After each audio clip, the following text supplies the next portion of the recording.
थोड़ी सियासी गुफ्तगू करते हैं जो इस वक्त पाकिस्तान में हुकूमत बनने के बाद जो चैलेंजेस हैं हुकूमत को, इस पर जब भी बात होती है तो ज़ाहिर है एक जो जवाब आता है वो आता है कि मईशत को ठीक रास्ते पर लेकर जाना है। और जब पूछा जाए कि अच्छा कैसे ठीक रास्ते पर लेकर जाना है, नजर नहीं आ रही। नहीं, वो कहता है कि नवाज शरीफ वाले दौर के हिसाब से हम लेकर जाएंगे, ये कहा जाता है PMLN की तरफ से स्पेशली।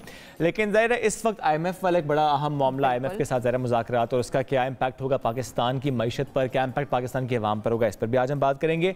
और इसके साथ साथ से कुछ घंटों पहले जो अहम खबर आज आई थी अदालत से, ज़ाहिर वो आई थी कि वो एवन फील्ड हो वाला अजीज़ी और डिफरेंट रेफरेंसेज में जो सज़ाएं हुई थी हसन नवाज हुसैन नवाज को, उनको आज बरी किया गया। ज़ाहिर उनके लिए एक रिलीफ है, उनके लिए एक आसानी, एक सहूलत हो गई है उनके लिए कि ज़ाहिर जब से वो वापस आए उसके बाद वो अदालत में पेशी और उसके बाद फिर बरियत उनकी अब हो चुकी है। मुजम्मिल सोहरवर्दी साहब सीनियर एंकर एंड तज्जियाकार साथ मौजूद हैं, उनसे हम इस पर तज्जिया भी लेंगे। मुजम्मिल साहब बहुत शुक्रिया। मुजम्मिल साहब, आप इस फैसले को आप किस नज़र निगाह से देखते हैं, हसन नवाज हुसैन नवाज की बरियत को?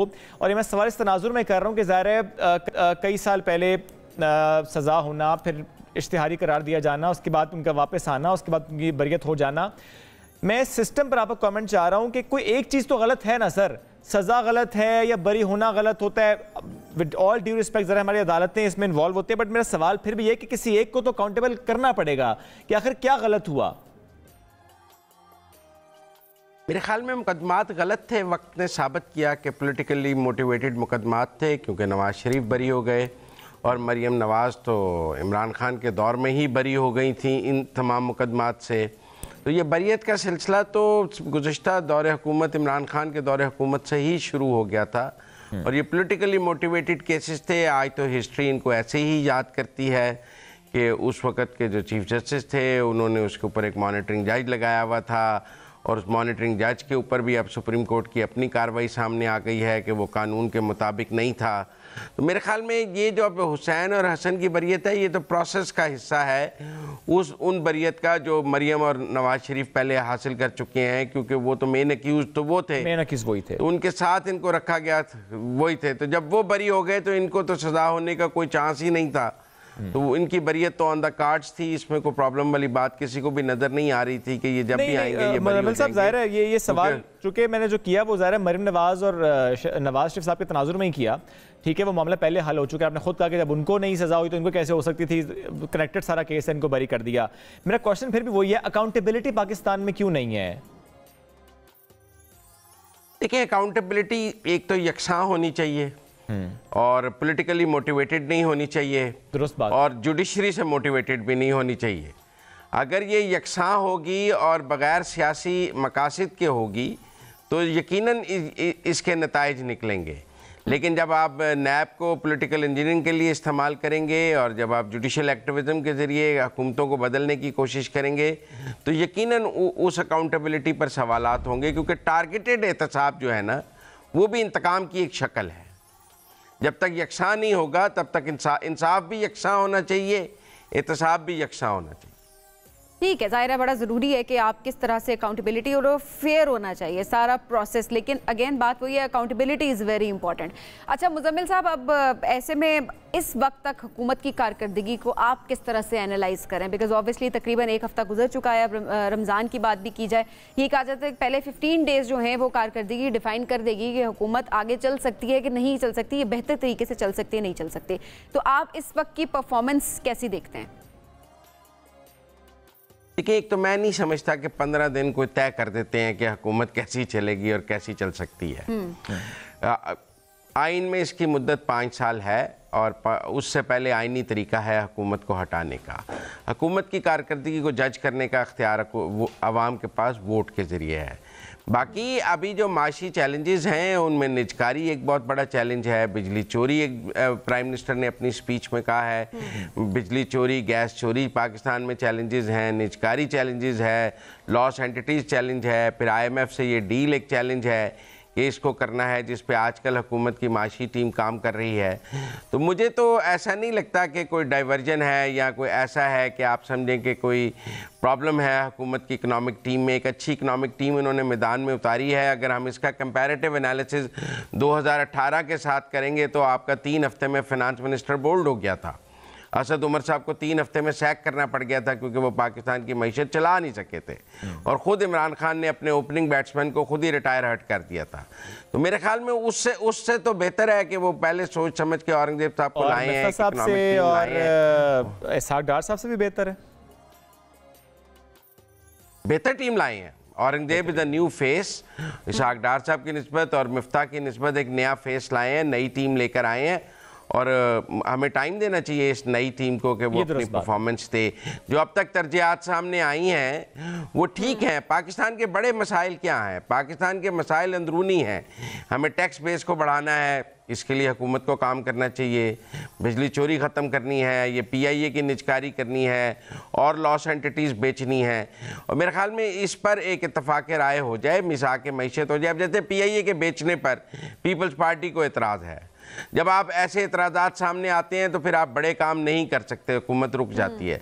मेरे ख्याल में एक मिसाक मैशत होगा तो ही पाकिस्तान के माशी मसाइल आगे चल सकते हैं, हल हो सकते हैं। बिल्कुल सही। अच्छा मुजम्मिल साहब, अभी खबरें कल तक अब ये भी ज़ेर गर्दिश हैं कि नवाज शरीफ साहब ज़ाहिर रमज़ान के जो आखिरी अशरा है उसमें वो जाएंगे सऊदी अरब, और उसके बाद वहाँ से वो लंदन जाने का उनका इम्कान है, वहाँ पर उनके चेकअप वगैरह हो गए। ये इन खबरों में कितनी सदाकत है? रमज़ान का आखिरी अशरा तो बहुत अरसे से मदीने में गुजारते हैं। जब वो बतौर प्राइम मिनिस्टर थे तब भी वो ये सिलसिला उन्होंने शुरू किया था। जब वो सऊदी अरब जलावतन हुए थे तो तब उन्होंने मदीने में आखिरी अशरा गुजारना शुरू किया था। तो वो उनकी कोशिश रही है कि जब तक उनके पास पासपोर्ट नहीं था तो उनकी रुकावटें थीं कि उनको पासपोर्ट उनका नहीं था, तो वो ट्रैवल डॉक्यूमेंट्स ना होने की वजह से ट्रैवल नहीं कर सके। लेकिन जब उन्हें ट्रैवल डॉक्यूमेंट्स मिल गए तो उसके बाद भी उन्होंने गुज़श्ता साल भी आखिरी अशरा वहीं गुजारा था। मेरे ख्याल में ये तो कोई खबर नहीं है, ये तो मतलब कई सालों से हम देख रहे हैं कि वो रमज़ान लेकिन अगर लंदन जाते हैं वहाँ जाते हैं और वहीं क़याम तवील करते हैं, आप कहते हैं ये भी खबर नहीं होगी फिर? मेरे ख्याल में क़याम तवील नहीं करेंगे। अच्छा, मुझे नहीं कोई वजह लगती कि वो क़याम तवील करेंगे वहाँ पर। लंदन जाना करवाएंगे और वापस आ जाएंगे। नहीं, उनके 2 बेटे और 1 बेटी भी तो लंदन रहती है ना। आप ये देखें, उनकी एक फैमिली जो है, 2 हसन और हुसैन की फैमिलीज भी वहाँ रहती हैं, और फिर जो उनकी छोटी बेटी हैं वो अली डार भी वहाँ रहती हैं। तो वो ईद के बाद अपने बच्चों को मिलना दुरुस्त बात आपकी। लेकिन मुजम्मिल साहब, नवाज शरीफ साहब पाकिस्तान हो या लंदन हो, कोई फ़र्क पड़ता है? जो मुशावरत करनी है, जो उन्होंने अहकामात देने हैं, वो तो वहाँ से दें, यहाँ से बात तो एक ही है, ना वज़ीर-ए-आज़म ना वज़ीर-ए-आला ना कोई ऐसा होता। हमारे लिए ये नई बात है। लेकिन दुनिया भर की सियासत में हम ये देखते हैं कि वहाँ पार्टी से नए वज़ीर आज़म आ जाते हैं, पार्टी से और लोग आ जाते हैं, पार्टी हेड वहीं रहता है। तो मुझे लगता है कि पाकिस्तान की सियासत को इस बात का आदी होना पड़ेगा कि यहाँ पर पार्टी के अंदर पार्टी हेड के अलावा भी वज़ीर आज़म आ सकता है, वज़ीर आला आ सकता है। तो मुझे लगता है आहिस्ता आहिस्ता जैसे जैसे हमारी मईशत सियासत आगे बढ़ेगी, हम इस चीज़ के बेहतर आदी होते जाएंगे जमहूरियत के तसलसल से। उनका अपना एक सियासी किरदार मौजूद है। अभी सेनेट की टिकटें उन्होंने दी हैं, आगे मुझे नज़र आ रहे हैं पंजाब में बल्दियाती इंतखाबात। अब उसके बाद उन बल्दियाती इंतखाबात में मुझे उनका किरदार नज़र आ रहा है कि वो सब जगह पार्टी के लिए सियासी किरदार अदा करेंगे। तो उनके लिए पाकिस्तान में सियासी काम मौजूद है। ऐसी बात नहीं है कि पाकिस्तान में सियासत ख़त्म हो गई है और वो उनके लिए कुछ मौजूद नहीं है। मुझे उनके लिए काफ़ी काम नज़र आता है पाकिस्तान में। अच्छा, और ऐसे में एक नई पार्टी बनने की जो खबरें हुई, तो ज़ाहिर इलेक्शन से पहले का एक माहौल बन गया जब कुछ रहनुमा ने पीएम मिलन को छोड़ा, लेकिन ज़ाहिर खुल के कोई बात नहीं कर रहा था। हाँ, कि पार्टी आएगी। खुल के अभी भी वैसे बात उस तरह करते नहीं हैं। एक नई पार्टी आने वाली है शायद खान और क्या करेंगे उस पार्टी का? अभी जब इलेक्शन हो चुके हैं, मुजम्मिल साहब आपको कैसा नजर आता है शाहिद खान अब्बासी साहब और जो उनके हम ख्याल हैं, अगर नई पार्टी इस वक्त बनाते भी हैं उससे क्या होगा? एक तो नई पार्टी कि बनने की हौसला अफजाई करनी चाहिए, हौसला शिकनी नहीं करनी चाहिए। और ये जमहूरियत का हुस्न है कि नए लोगों को अपने मंशूर, अपनी नई सोच के साथ मैदान में आना चाहिए और आवाम के सामने अपनी नई सोच रखनी चाहिए। अब ये देखने की बात है कि लोग उस पार्टी को कितनी पजीराई देते हैं। अब शाहिद खान अब्बासी साहब को अपनी लीडरशिप पे एतमाद है। ये घोड़ा और घोड़े का मैदान है, वो आवाम के दरमियान आए, पता लग जाएगा कि उनका कितना वोट बैंक है, उनके साथ मिफ्ता का कितना वोट बैंक है, मुस्तफ़ा नवाज खोखर का क्या वोट बैंक है, ये आ जाएं और आकर मैदान में जाना तो आवाम की अदालत में है ना जी, आएँ और आवाम की अदालत में पेश हो जाएं। जिसको आवाम वोट देगी वो जीत जाएगा। नहीं, मैं टाइमिंग की बात कर रहा हूँ हो जाएगा। मुजम्मिल साहब, हाँ इलेक्शन 5 साल है जी, अच्छी बात है। अच्छा, लंबा टाइम मिल गया आपके ख्याल में? टाइम नहीं था उनके पास। अच्छा, मेरे ख्याल में उनको अपनी पार्टी बनाने के लिए, तंजीम साजी के लिए, तैयारी के लिए 5 साल मिलेंगे और वो एक पूरी तैयारी के साथ अगले इंतखाबात में आएंगे, तो ये अच्छी बात है। इंतखाबात के नज़दीक तो सियासी जमात बने तो उसके पास टाइम ही नहीं होता कि वो खुद को स्ट्रक्चर कर सके, लोगों को शामिल कर सके।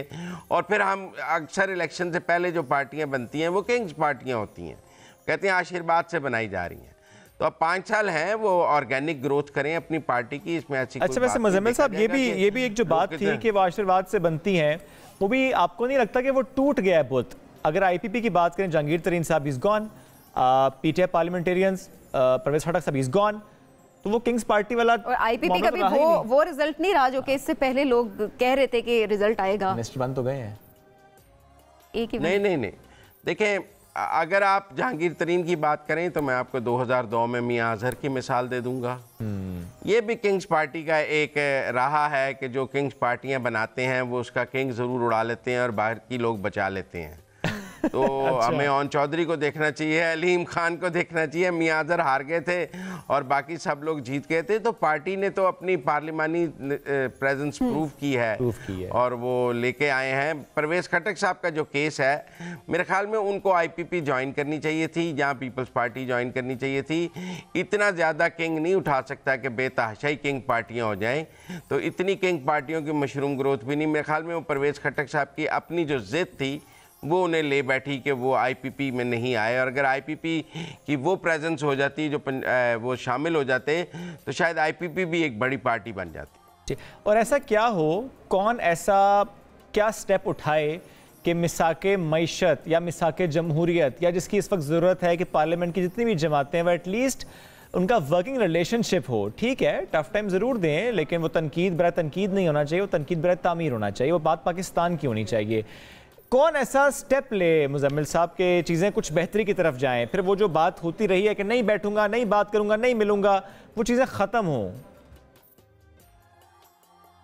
देखिए, ये तो सियासतदानों को खुद ही करना पड़ेगा। अगर कोई डंडे के ज़ोर से इनको बिठाकर, इनसे क्लासरूम में बिठाकर दस्तखत कराएगा जैसे टीचर कराता है, तो फिर हम सब सवाल करेंगे कि ये कितनी ठीक है मिसाके मईशत और कितना डंडे के दौर पे है। जमात जो पार्लियामेंट में मौजूद हैं, सियासी जमातें, उनको आपस में बैठ के बात करने का रास्ता निकालना चाहिए। ये शर्त भी मुझे कोई जायज़ नहीं लगती कि पहले आप बानी पीटीआई को रिहा करें फिर हम बात करेंगे। ये आपको कहना चाहिए कि वो अदालतों से खुद इंसाफ हासिल करेंगे और इन चीज़ों को हम उस बात से अलग रखते हैं। लेकिन जब आप ये कहें कि हम फ़लस्तीन की करारदाद को भी तब सपोर्ट करेंगे जब आप बानी पीटीआई की करारदाद को लाने देंगे, हम मशरूत नहीं होना चाहिए, बात तब करेंगे। मशरूत नहीं होना चाहिए। बहुत अहम बात है। सबसे पहले पाकिस्तान है, वो किसी एक फ़र्द से भी पहले है, वो किसी एक जमात से भी पहले है, वो किसी एक बयान से भी पहले है, वो सबसे पहले पाकिस्तान में बात उसकी होनी चाहिए। बहुत शुक्रिया मुजम्मिल सरवर्दी साहब, आप साथ मौजूद है, गुफ्तगू कर रहे थे।